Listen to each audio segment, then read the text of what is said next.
We are so pleased to honor our friend and colleague, Laura B. Roberts, with the 2021 NEMA Lifetime Achievement Award. This honor is awarded to an individual with at least 35 years in the museum field and is based on an individual's commitment, participation, and support for NEMA, dedication to professional growth, and service as a role model or mentor who supports the next generation of museum professionals. Throughout her career, Laura has exemplified a deep and lasting commitment to NEMA as the organization's executive director, board member, scholarship supporter, advisor, and member of the NEMA 911 Rapid Response Team. As the principal of Roberts Consulting, Laura has worked with more than 180 museums and cultural organizations around the country, helping them build compelling strategic plans and strong organizations. Prior to her time at NEMA in the 1980s, she was Director of Education at the National Heritage Museum, USS Constitution Museum, and Rhode Island Historical Society, as well as Executive Director of the Boston Center for Adult Education. Laura is a founding member of the Museum Group, a national consortium of museum consultants. She volunteers her time on several cultural boards, including History Cambridge and Old Sturbridge Village, and is an adjunct faculty member at the Harvard University Graduate Program in Museum Studies, as well as the Leadership in Museum Education program at Bank Street College of Education. Her leadership in our museum association and her mentorship of countless museum professionals has had a tremendous impact on our field. Thank you, Laura, for your many contributions. Please join us in congratulating Laura B. Roberts. Laura, thank you so much for being here. And it is such a privilege to be able to honor you with the Lifetime Achievement Award from NEMA. You are joining a very august group of people, of course, that have contributed to both the field and to NEMA as an organization. So thank you for all you do. Very, very grateful for that, of course. I can truly say it's my pleasure. So I guess a little bit of background. Why don't you give us a little bit of your creation story? How did you first get involved in the museum field? Did you wake up one day as a little kid and say, I got to work in museums? I did not, although I do have a memory of going to the Newark Museum with my family and not being allowed to go into the planetarium because I was too little and having to wait outside with the dinosaurs with my mother while my father and brothers went into the planetarium. It's actually my only childhood museum memory. I was an anthropology major in college, and I was working at a girls' camp in upstate New York. And on my day off, I went to the Adirondack Museum, what's now called the Adirondack Experience. And I realized that it was a cultural history museum, and it was capturing everything that I was learning as an anthropology student in 3 dimensions. And that was so much more cool and interesting than what I was learning in the classroom. And on a whim, I was sitting home in New Jersey and applied to work at Plymouth Plantation, and they accepted me and quickly trained me and slotted me into the program and put me in costume. At that point, you didn't speak in dialect. I don't know how to speak in East Anglian dialect. I still sounded like a girl from New Jersey. And I loved it. I absolutely loved it. When was your first contact with NEMA during that whole process? I went to a NEMA meeting when I worked at the Science Museum. And I remember when I got out of Cooperstown and I was at Rhode Island Historical Society, I went to the NEMA meeting in Newport. And the education director from the Mattituck Museum, her name was Dorothy, and I'm very sorry I can't remember her last name, was presenting. And she was presenting about this amazing, amazing suite of programs that she did. And I was a brand new baby museum educator, and I was totally blown away and intimidated. And I went up to her afterwards and I said, wow, how did you do that? And she said, how long have you been in your job? And I think the answer was actually 2 months. It might've been a year and 2 months at that point. And she said, I've been in my job for 22 years. And every year I develop a great new program. And now I have 22 programs. Right. And when you're in your job for 22 years, you'll have 22 great programs, which was a wonderful thing to hear.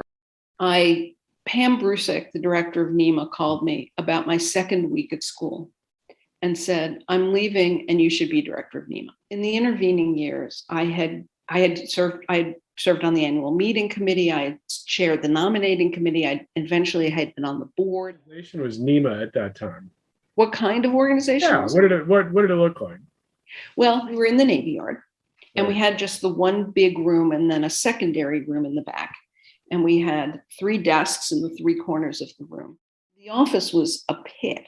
Mm. And the wall of the office was disintegrating. The Park Service had tacked up plastic sheeting to hold the disintegrating wall in. And then we had a bookcase in front of it. And everything on the bookcase further held the wall in. So It's fun to be in the Navy Yard. It was fun to have the Park Service as a landlord.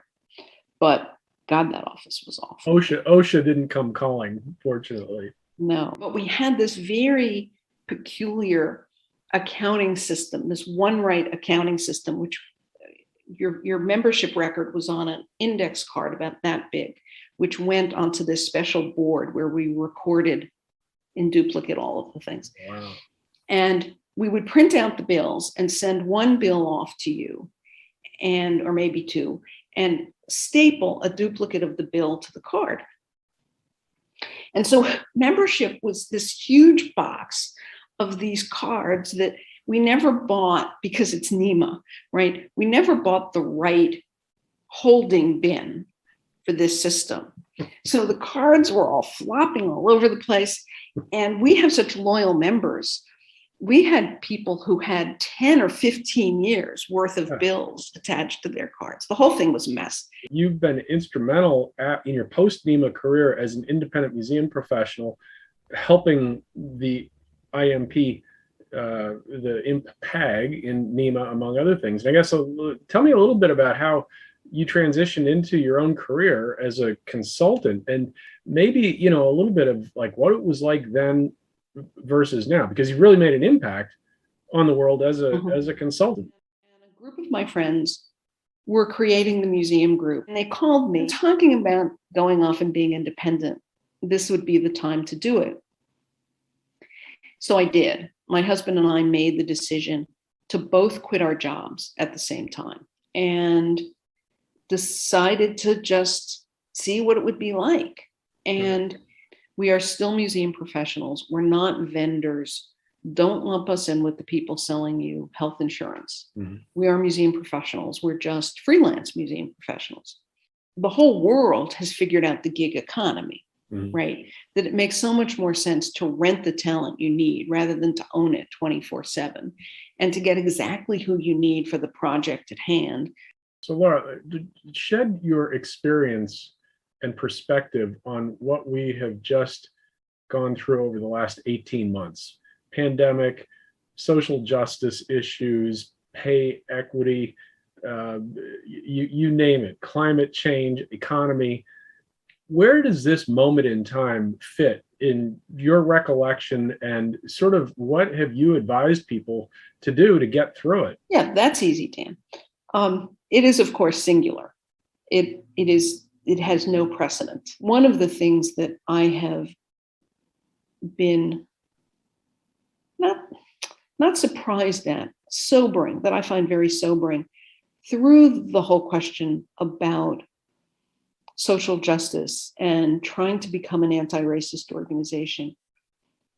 I happen to have spent a fair amount of time in the last 2 years reading and watching history of the civil rights movement and of the struggle for equity in this country, and realized that what we've been going through is not a dislocation at all. It's a steady stream. It's been this unjust, this dangerous, and this fraught in America for a very long time. Mm. But I think that the Museums Are Not Neutral movement and the Empathetic Museum movement have both called museums to account and said, you really can't hide. What do you see museums looking like in 5, 10, 15 years or so? Are we going to be different kinds of entities? Right now, I'm feeling a little more optimistic. I think that we are exhibiting more of a social conscience. I think that we are doing more than just paying lip service to being accessible and welcoming and inclusive institutions. I think we are truly engaged in each of us in a struggle to figure out how museums can make the world better for everybody. Well, Laura, I just, on behalf of NEMA and the field in its entirety, I want to thank you again and congratulate you on your terrific career. You're such a role model, a mentor to so many people, and truly, you've had such an impact on this field, and we wouldn't be where we are today as an organization or as a profession without you. So many, many thanks. Thank you. Thank you. It's very kind.